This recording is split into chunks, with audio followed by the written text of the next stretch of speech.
आग ही में एक खला मौजूद है, इसका मतलब है खुदा मौजूद है। सामीन, देखने वालों को, सुनने वालों को, गौर करने वालों को और खास करके यार लोगों को अस्सलामु अलैकुम, आदाब, खुश आमदीद। मुझे राना गजनफर कहते हैं। और सामीन, मैंने कुछ दिन पहले ये अनाउंसमेंट की थी कि मशहूर ज़माना सफ़े अव्वल के मुल्हिद अवैस इकबाल साहब और उनके दीगर जो कबील के लोग हैं, बहुत सारे और दीगर जो मुल्हिदीन हैं, चूँकि अवैस इकबाल साहब ने पहले 23 सवालात इस्लाम पे उठाए थे, 23 बड़े बड़े एतराज़ात, तो मैं उनके उन 23 सवालों के बदले में 23 सवाल उन पर लेकर आ रहा हूँ। अब हम बहसीत मुस्लिम एक छोटा सा तालिब इल्म होते हुए मैं अवैस इकबाल साहब के सामने और तमाम दी दुनिया के मुल्हिदीन हैं, देसी मुल्हिदीन हो या वलायती बाहर के मुल्हिदीन हो, सबके लिए मेरे 23 सवाल हैं। आइए सवालों की तरफ चलते हैं। क्वेश्चन नंबर 1 मेरा मुल्हिदीन से, अवैस इकबाल साहब से, आरिफ सुल्तान से, जावेद अख्तर से और दीगर एक्स मुस्लिम और नॉन रिलीजियस पर्सन से क्वेश्चन नंबर 1।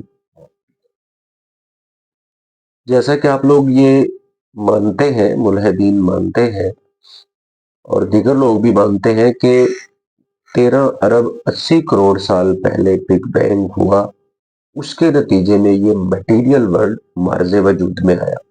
तो सवाल ये बनता है फिर कि क्या आप बिग बैंग ही को खालिक मानते हैं?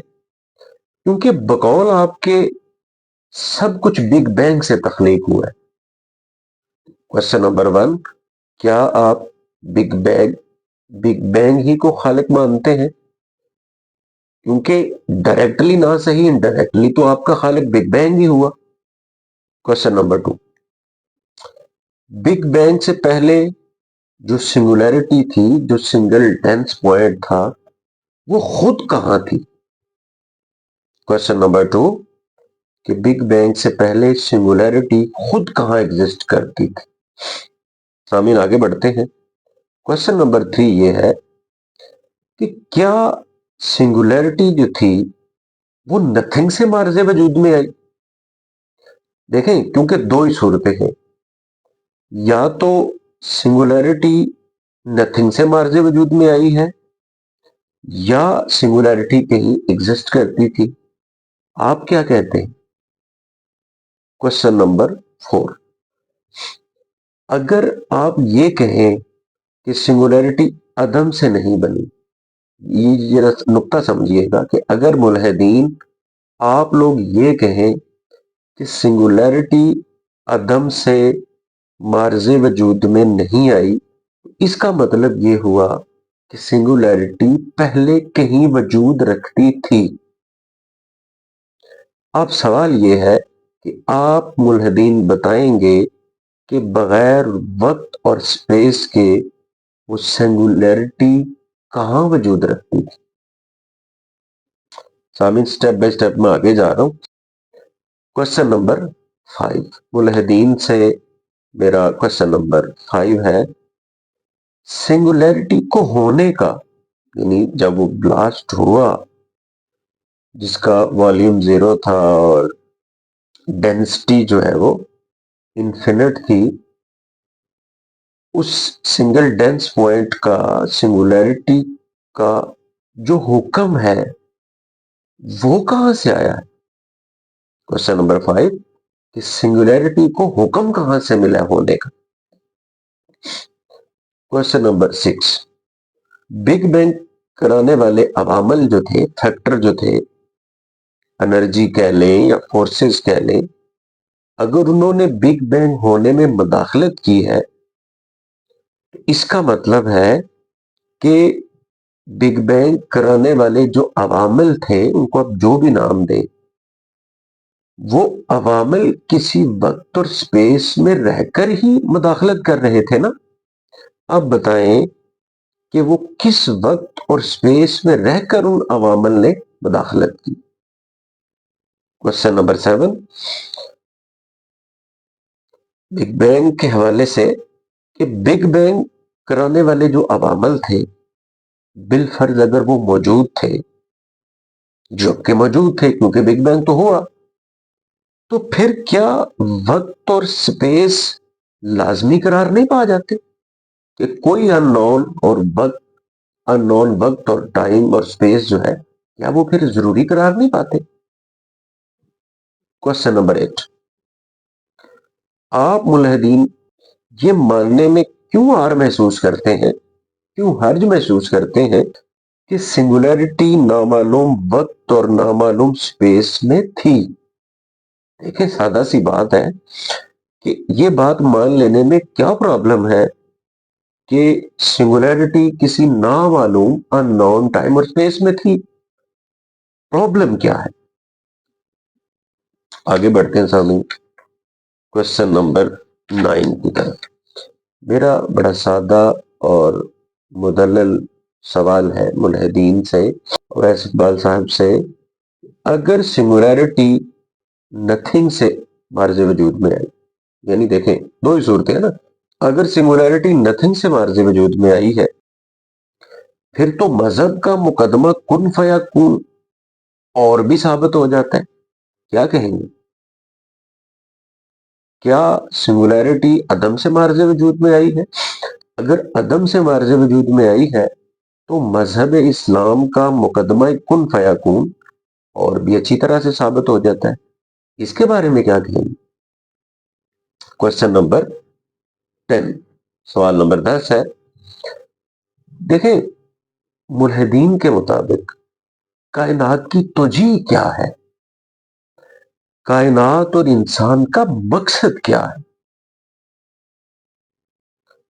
آگے بڑھتے ہیں کوشچن نمبر 11 میرا سوال نمبر 11 یہ ہے کہ جب ملحدین یہ مانتے ہیں کہ ہم یہاں اپنی مرضی سے نہیں آئے، یہ ذرا میرے لفظوں پہ غور کیجئے گا کہ ہم یہاں اپنی مرضی سے نہیں آئے، تو پھر یہ ماننے میں کیا حرج ہے کہ زندگی کسی اور طاقت کے، کسی اور ہستی کی مرضی سے جینے کا نام ہے؟ کوشچن نمبر 12 آپ ملحدین کہتے ہیں کسی نہ کسی خالق کو ماننے والے سائنسدان، یعنی جیسے ہندو سائنسدان ہے، جیوز ہے، کرسچن سائنسدان ہے، زرتشت سائنسدان ہے، یا پارسی سائنسدان ہے، یا جینزم کے سائنسدان ہے، کہ کسی نہ کسی خالق کو ماننے والے سائنسدان خدا کے محبوب ترین مذہب اسلام پر ایمان کیوں نہیں لے آتے؟ یہ آپ ملحدین ہم پہ اعتراض کرتے ہیں. میں آپ سے یہ پوچھنا چاہتا ہوں کہ خدا کے ماننے والے سائنسدانوں کو دیکھ کر آپ ملحدین خدا پرست کیوں نہیں بن جاتے؟ کوشچن نمبر 13 سوال نمبر 13 تمام نظام کائنات اب انرجی اور فورسز سے چل رہا، اس کا سارے اعتراف کرتے ہیں نا، اس میں تو کوئی جھوٹ نہیں ہے. سوال یہ ہے کہ ان فورسز کو ٹریگر کہاں سے ملتا ہے؟ یہ فورسز ٹریگر کہاں سے ہوتی؟ کوشچن نمبر 14 سوال نمبر 14 دیکھیں سائنس جو ہے نا، سائنس سوالات اور جوابات کے دروازے کھلے رکھتی ہے. سائنس اتنی نیرو مائنڈڈ نہیں ہے، مگر آپ ملحدین کائنات کے خالق کے معاملے پر، کائنات کے خالق کے ہونے یا نہ ہونے کے معاملے پر فل سٹاپ لگا کر کیوں بیٹھ گئے؟ جواب لازمی دیجیے. کوشچن نمبر 15 میرا سوال نمبر 15 ہے. آپ ملحدین دیگر مذہب کے خداؤں اور مذہبی شخصیات سے بڑے گریزاں نظر آتے ہیں، ان پہ آپ کے اعتراضات نہیں ہوتے. ٹارگٹ اسلام ہی کیوں ہے؟ اس کی کیا وجہ ہے؟ جیسا ہمیں آگے چلتے ہیں क्वेश्चन नंबर 16 की तरफ। मेरा आज के मुल्हिदीन से सवाल है, आप मुल्हिदीन कुरान को मैन मेड करार देते हैं कि जी इंसानों का खुद लिखा हुआ। सामीन, नज़ूल कुरान के वक्त अरब में अहले लुगत, उलमा, अरबी दान, शुअरा, अदीब हज़रात वाफिर मिकदार में मौजूद थे। कुरान के चैलेंज के बावजूद भी वो कुरान का मुतबादल क्यों ना पेश कर सके। Question number 70। वैसे इकबाल साहब, आपसे और दीगर मुल्हिदीन से मेरा सवाल है, कुरान की जो गलतियां आप मुल्हिदीन हाईलाइट करते हैं, जो गलतियां आपको नजर आती हैं, वो उस दौर के अहले अरब, उलमा और अहले जुबान को क्यों नजर ना आए? अगर है तो लेके आइए।